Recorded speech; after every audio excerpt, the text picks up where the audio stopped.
करमाळा तालुक्याचे माजी आमदार जयवंतराव जगताप यांनी उपमुख्यमंत्री एकनाथ शिंदे यांच्या नेतृत्वाखाली शिवसेनेत प्रवेश केलाय।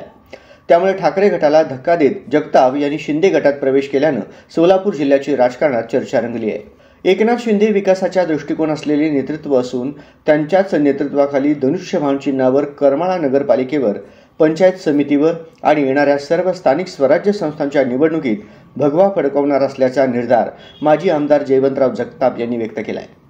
जगताप यांच्या शिवसेना प्रवेशामुळे आगामी स्थानिक स्वराज्य संस्थेच्या निवडणुकीत शिवसेनेला फार मोठा लाभ होणार असल्याची शक्यता आहे।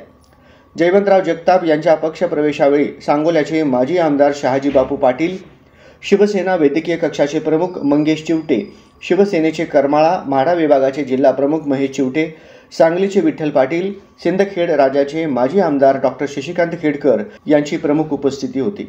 जयवंत जगताप 1990 साली अपक्ष तर 2004 साली शिवसेनेच्या धनुष्यबाण चिन्हावर ते आमदार झाले होते।